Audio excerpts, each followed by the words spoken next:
we never wanted people to watch this film and feel like we were telling them what to think or what to feel. We just want people to watch it and experience it and make up their own mind about what they think and what they feel. Welcome back to the pages of director's notes. Good to be here. Thanks. Thanks for having me, Sarah. No, absolutely. And sort of mentioned it briefly before, but we spoke to you in 2023 about Stranger at the Gate. So I just want to sort of pass over to you to take a little beat to introduce us to All the Empty Rooms and the documentary we're going to be talking about. Sure. It's a documentary short. It follows a reporter and a photographer who go on a 7-year journey to document the empty bedrooms of children who were killed in school shootings in the US. And we followed them on this journey. Their goal is to photograph the empty rooms and to then create a report that will share that story and the story of the children who were lost to the world. And we followed along and made a verité documentary that tracks the work they did and the experience that the reporter and the photographer had along the way. It's an incredibly powerful films, and I guess I can only imagine how much more it resonates with a US audience. Because fortunately, there might be many things wrong here in England, but we don't have sort of that frequency and that the fear of school shootings here. And I Yeah. know there's some incredible interviews sort of out there with you about the film and where it sort of sits and the politics of it. But here at Director's Notes, I sort of want to dig into the craft, into the actual filmmaking a bit more, sort of, and that as a tool. So I mean, one thing that I noticed when watching the film is that sort of tradition of memorializing objects, through photos and through video. So I'd love, to hear a bit more about that and your approach. Yeah, for sure. I think that there have been a lot of, there have been a lot of films about this subject matter of school shootings and gun violence in the US. Uh, I've never seen a film that framed the story this way, where it focuses on the empty bedrooms of children who are gone.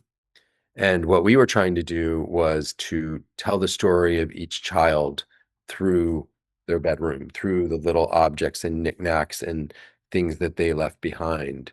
And we went into the rooms and we followed the photographer. His name is Lou Bopp, and he moved around each room. The first thing he did was took off his shoes outside the door of the room out of respect, and then he would go in and just find the things in the room that he thought captured the essence of the child.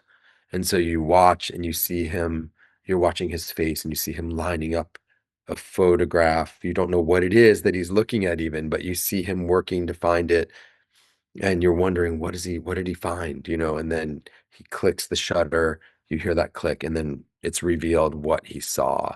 And it's often just a small little object, something familiar, like a little stuffed animal or a blankie or a an overdue library book, or in one case a basket of dirty laundry which has been sitting there for 5 years because the family can't bring themselves to wash the laundry because they don't want to lose the smell of their child.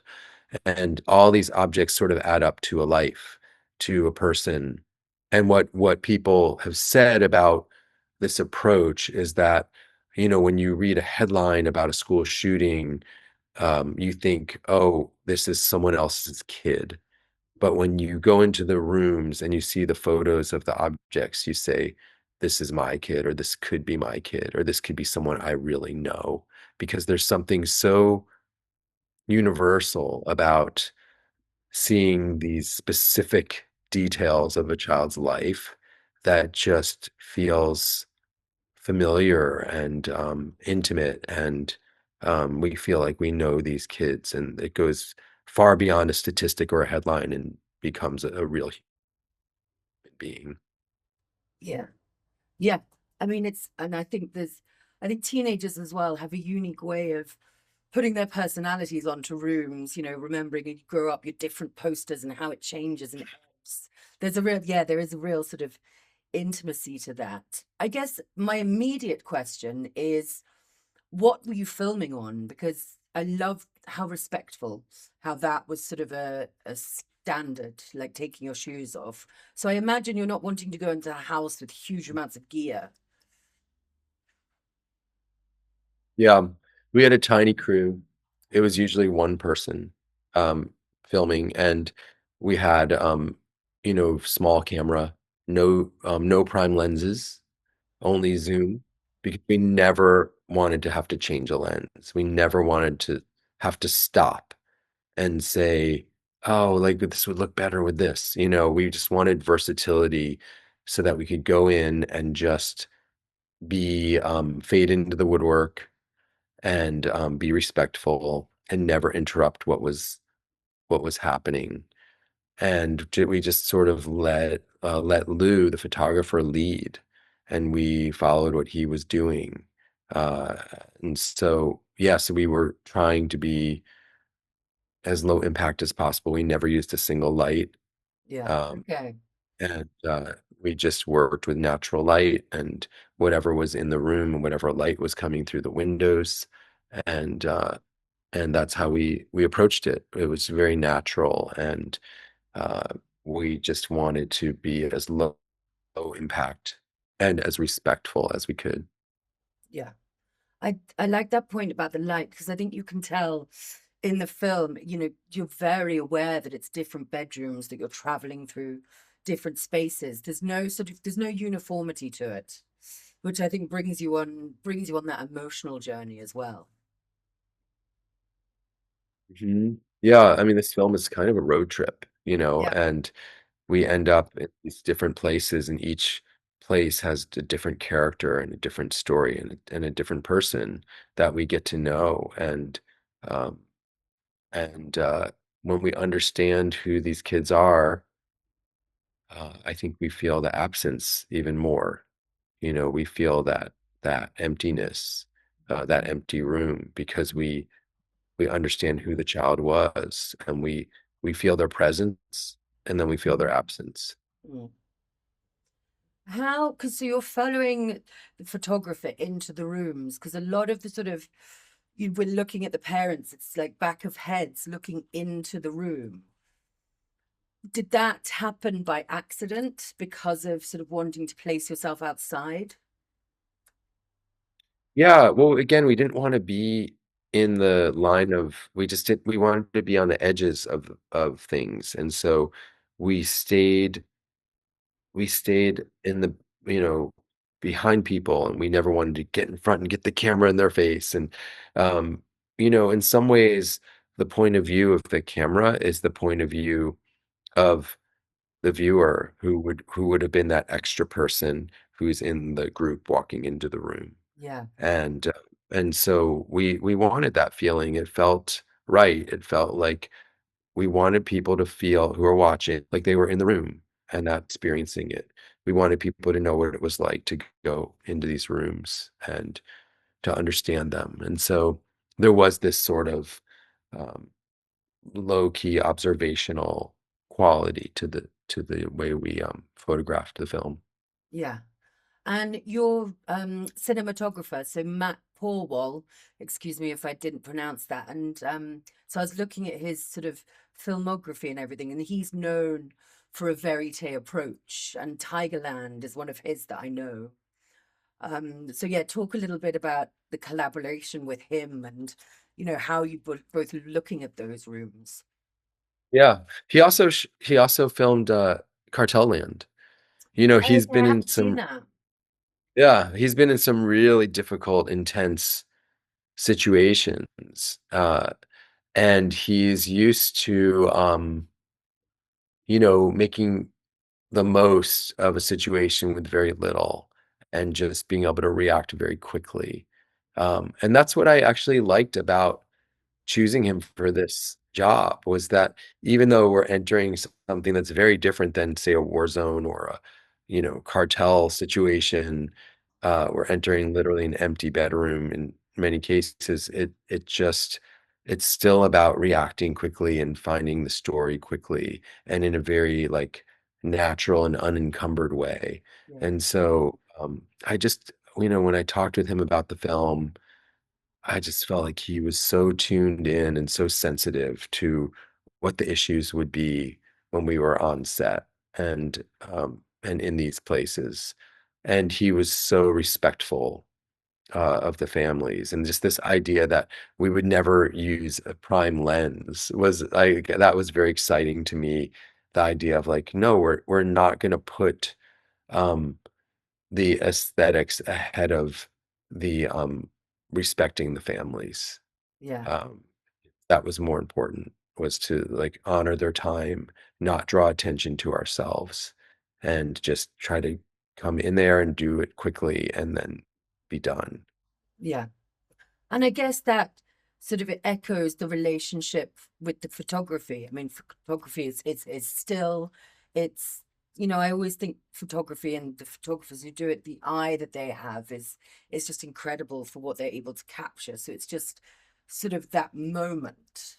And I know I read that some of the photos were available before there was an exhibition, right? Yeah. So yeah, well, I'll say two things. One is that the way we photographed the film was handheld. Yeah. Again, we didn't want to have tripods. We didn't want to have Yeah. um, No gear. extra gear, but but we also felt that the contrast, the juxtaposition of a handheld, filming next to still photographs that are still and frozen in time would have more impact. Yeah. And so we wanted to feel that handheld feel when Lou is working, and then to land on those photos that just are static and still and free, like a frozen moment. And so that was part of our intention in the way that we photographed the film. And then I'm sorry, can you remind me of the rest of your question? No, so it's the way you photograph the film and the relation to the photos that I know were taken before and have been exhibited, because this is sort of a long year project.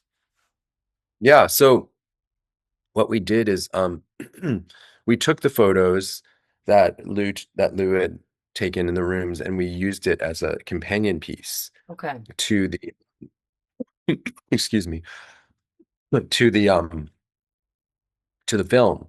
So Yeah. when we released the film, we would often show the photos at the same time, and we still do that.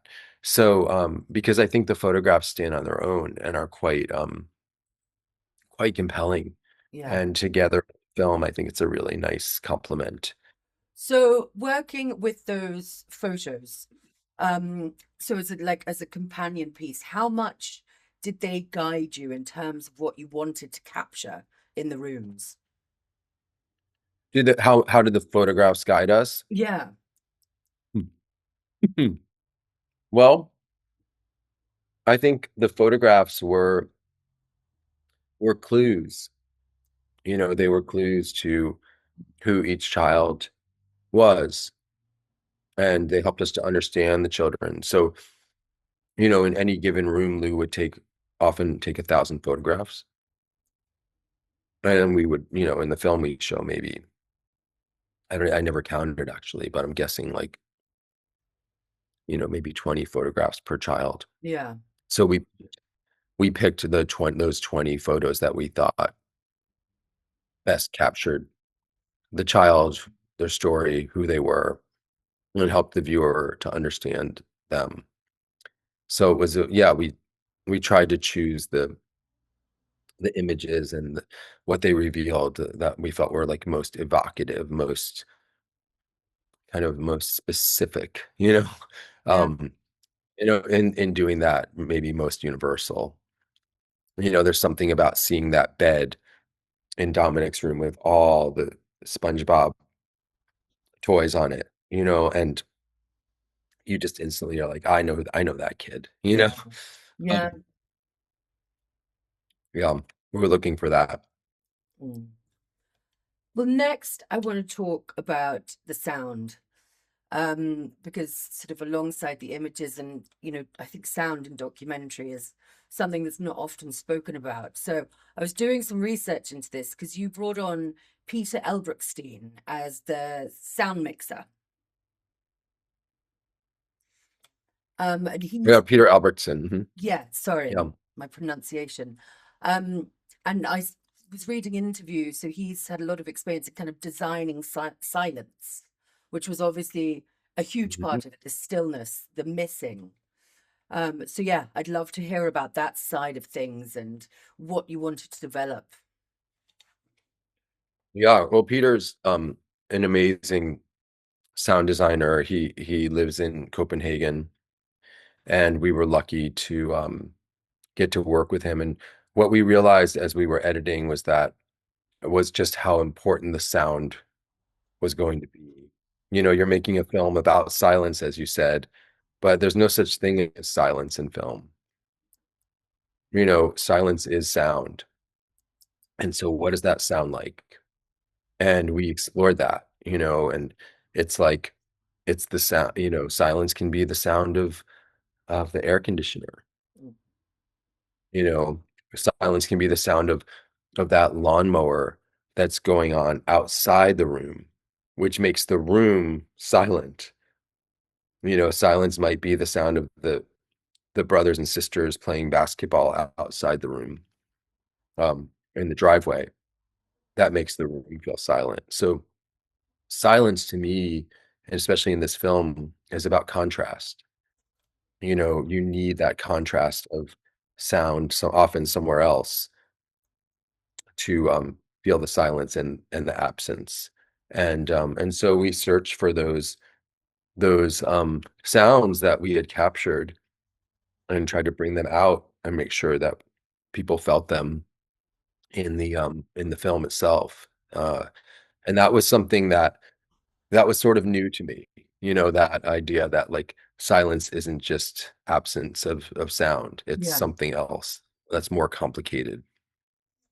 absolutely. And how are you recording that? Because obviously minimal equipment, you don't want to have, big microphones everywhere. Yeah, well, you pick it up, you can hear it, and then we would sometimes accentuate it in the mix. Mm. Mhm. And then the score on top, there's a very sort of light score. Piano, it's very delicate and sort of, I think it took me a beat to realize that there was a score. Mhm.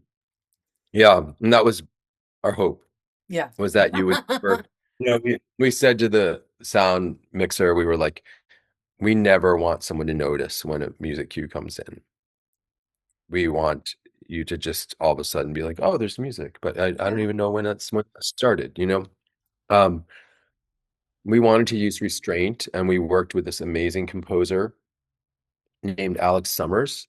He's known for Nickel Boys. He did the film Nickel Yeah, Boys. yeah. I know that film. And I just, I saw that film when we were editing, and I just said, this is the right guy. His melodies are so restrained and kind of fractured and unfinished in some cases. And I just really loved that feeling of like these aren't fully formed tracks, but they're like pieces and fragments, which somehow resonated with me in telling these stories about these lives interrupted. Yeah. And so yeah, he worked on it, and he would give us, the work he did, and he would give it to us in stems, which is like the track broken into layers and pieces. Okay. And and we would often pull stems out and pull out different things and make it even more minimal and more minimal. And we'd say, what's the most minimal we can go, and still have this work?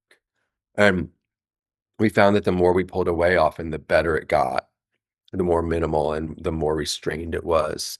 And so that was really exciting. And that was true of just about everything on this film. Was we just really tried to pull back and make things as minimal as possible. Even the dialogue, when we edited the film, it was the first.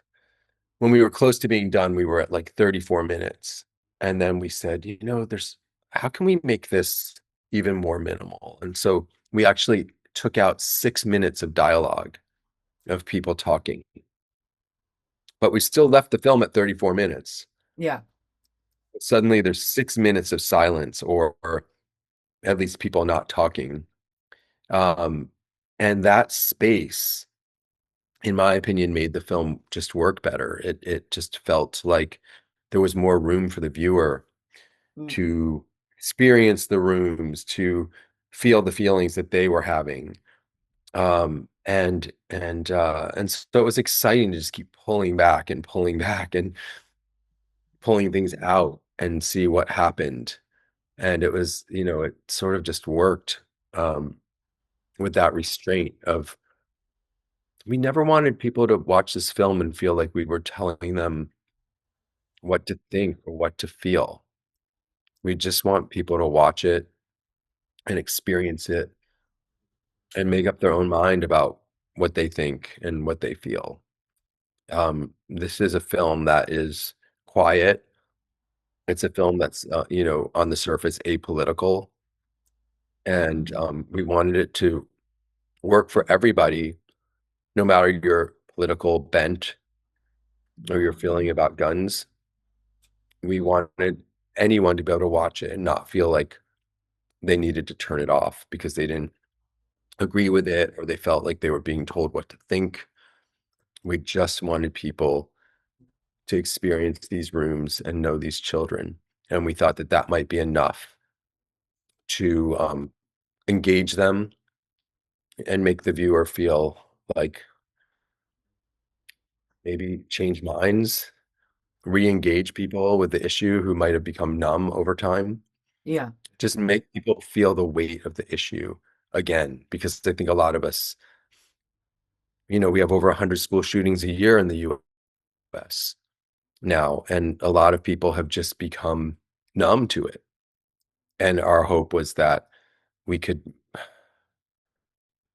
make people feel some empathy for these stories, for these kids, and that empathy could be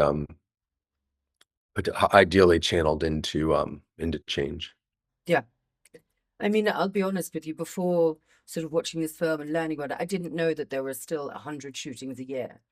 I was really blown away by that fact. And I think that's one of the beautiful things of film is you can take a subject and, put a different lens on it, and see it from a different way. Talking about sort of the pulling back and the restraint, I assume a lot of that was in the edit. And you had Yeah. three editors. Um, Mhm. it's quite rare to come across three editors. Were they all brought in at the beginning, or how did that balance work? Yeah, that's a good question. I mean, I think a lot of films have three editors, but they're usually longer films. Um, Yeah, yeah, fair. so, but this film, we spent a lot of time on it. We felt like we had one chance to do this story. We wanted to do it right. We wanted to hit the right tones, and um, we felt like we had this incredible material that these families had shared with us. And so, our first editor worked on it for a few months, and we felt like we got to a really good place. And then we brought in a new editor. The first editor was Jeremy Medoff, who he edited Stranger at the Gate. Okay. Uh, and he did a wonderful job of like finding the most powerful material and really getting it all on the timeline. And it was quite a moving cut. And then Steve Mang entered the scene. He made the film Union last year, which was shortlisted for an Oscar. And Yeah.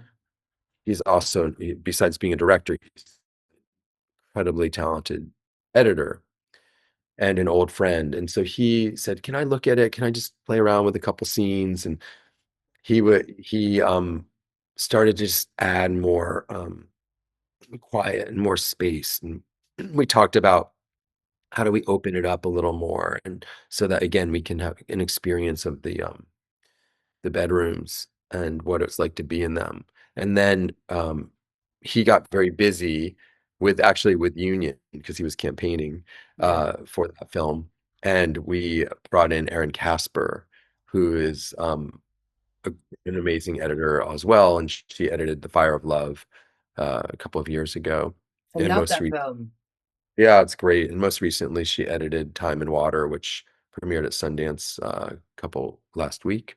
Okay. And um, and she's just so sensitive and tuned in. And she did more of the work that Steve started, which was like, let's pull dialogue out. Mm. Um, let's find space. Let's just honor the silence um and also let's find more like little verité moments as well so that we really feel a sense of being in the rooms.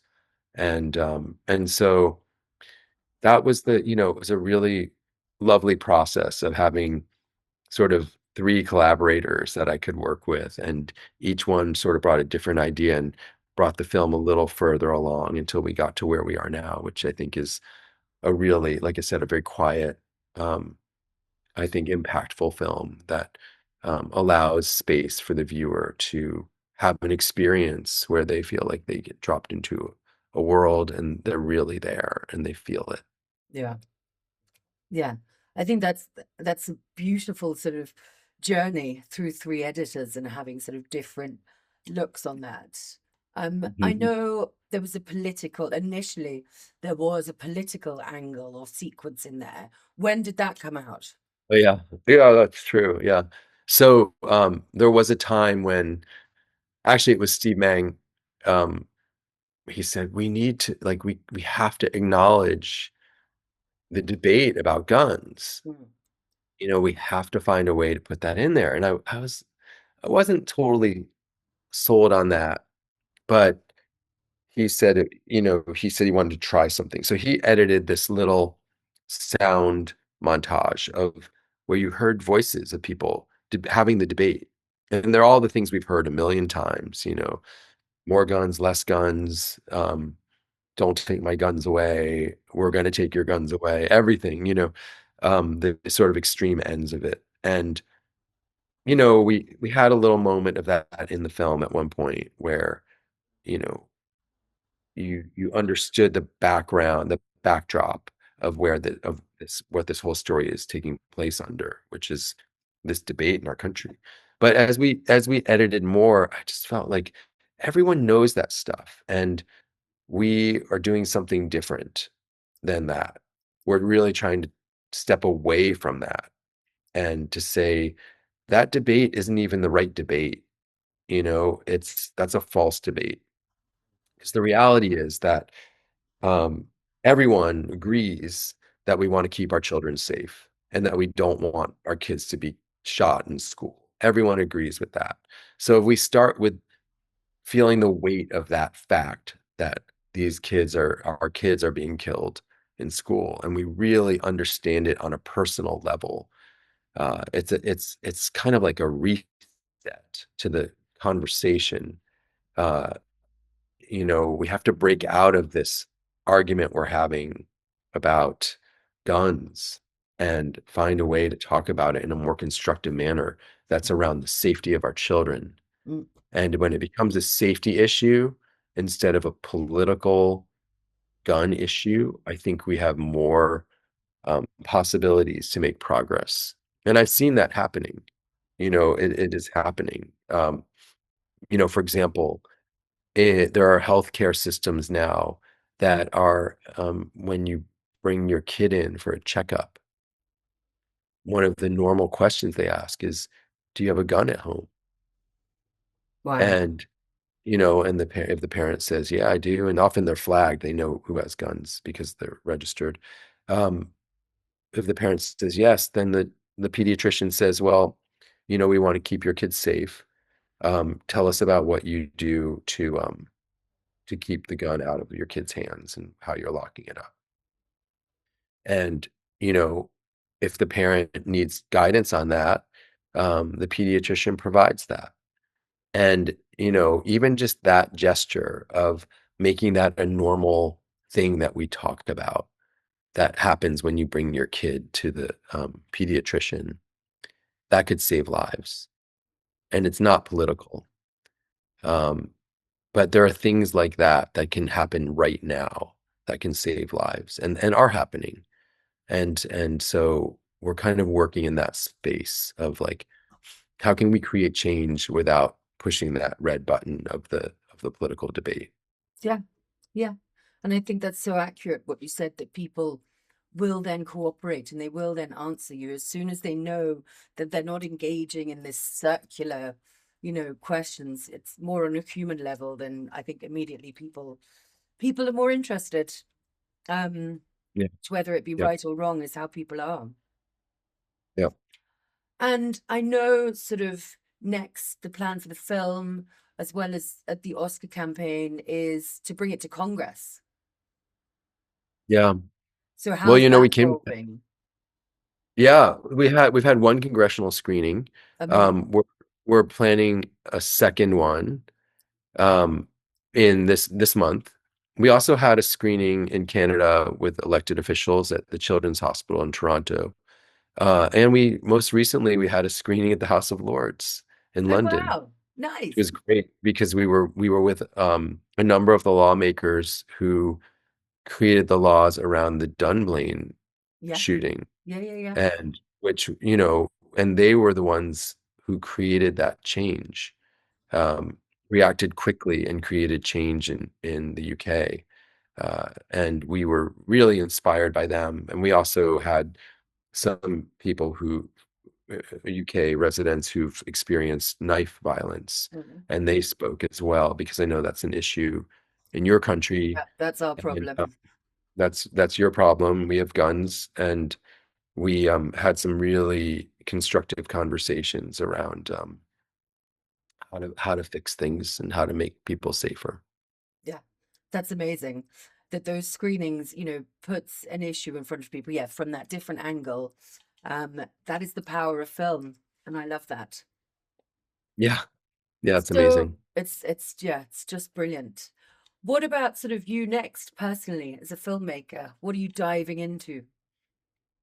Well, I'm very committed to this issue. I have two little girls who are 5 and 9, and selfishly, I want them to be safe too. I don't think that's And selfish. I want to see change, and we're working on that. We're going to continue working past March 15th, which March 15th is the Oscars. Yeah. That's just a date time. We plan to keep doing the work, and we've created a traveling outdoor photo exhibit, which is giant enlargements of the photographs, and that is going to travel around the US over the next several months. So we're very excited about building events around that and drawing attention to that because we think having people encounter those photographs in public spaces is an effective way to get people thinking about and engaging in this issue. Yeah, absolutely. And then, I mean, the simple fact that the film's available on Netflix, so that allows a lot more people to be able to watch it. I think, platforms like that acquiring short films is brilliant because so many people are used to watching Netflix, and if it's on there, it just makes that door a little bit easier. Yeah, that's been a huge opportunity for us. We made this film independently. Yeah. We initially started making it on credit cards, and then eventually we got some support from individuals, and then Netflix came in at the end when we were done with the film, and they acquired it right before Telluride, and which is where we premiered the film. And it's just been a wonderful opportunity because, for a film like this, you want it to be seen by Yeah. as many people as possible, and there's no better place. Netflix is we're in uh, I don't know how many countries, but it's global, and I know they made something like 34 versions of the film in 34 different languages. Hmm. So you know, it's a lot of reach, and I know millions of people are watching this film, Yeah. which was cool. Yeah. That's powerful. That's hugely powerful. And as much as I think we might cut down streamers sometimes for homogenizing things, also that their ability to get out to so many people is unparalleled. Yeah, and the fact that they believed in films like this one and Um, Films like The Perfect Neighbor, Yeah, um, films like Cover Up and Apocalypse in the Tropics and The Stringer. I mean, these are important films. yeah. And, I really have deep respect for the people at Netflix who are lifting these films up and making sure that people see them because those are all films that I think can make a difference. Yeah, me too. I think it's a wonderful thing to explore. And then I've been experimenting as well on Netflix. If you type in short film, or if you have to type in short documentary or documentary, like sort of all the different algorithms and the way for you to get in as well, which is always Mm, interesting. interesting. Yeah. So I have a final question for you. And this is, selfishly for me, but for us here at Directors Notes, we're asking all the filmmakers who we are speaking to tell us what their favorite short film or films sort of are at the moment and why. And this doesn't have to be your favorite of all time. It might be one you've seen recently, but just, yeah, to expand our sort of ever evolving knowledge of the short film circuit and all the exciting Mm. things on there. Hmm. Well, I recently saw a film. It's a narrative short, called The Singers. I love the And singers. yeah, it's directed by a guy named Sam Davis, Yeah. and I really love that film. It's just, I learned more about it after I saw it, but a lot of it was improvised, and the people in the film are real people. They're not actors, and it just has, it's made with such confidence and command.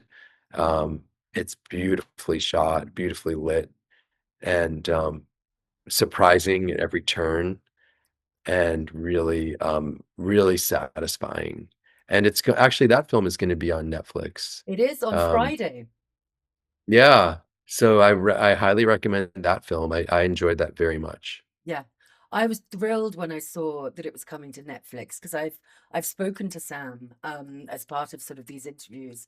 And then when I saw it today, and again, that's just amazing. Yeah, The Singers, I think, is one of the short films that has surprised me the most this year. Set in Hmm. this sort of dark bar. You're like, what's happening?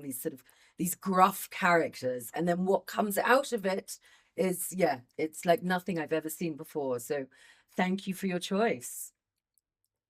Yeah, it's different. It's different than a lot of shorts I've seen, and It is. that's fun. I think we're gonna hear and see a lot from Sam Davis in the Me coming too. years. Yeah, because he was nominated Mhm. before as a cinematographer. So he's got that beautiful eye, that beautiful lens, and directing and all those guys that he found them sort of off TikTok and Instagram. And it was just doing that deep research as well that I think filmmakers do so well. There's just so much there. It's amazing. Yeah. Well, Joshua, thank you so much. Thanks, Sarah. It's great to be back and great to see you again. Thanks for having me on. No, you too. It's been an absolute pleasure. And I mean, I wish you all the luck in sort of growing this and taking this out there. And I'll certainly be talking to people about it. A friend of mine works in education here in the UK. So I'm always messaging her about new films I've seen. And yeah, get this in front of as many people as possible. Spread the word. That's what we Spread the need. word. Thank you.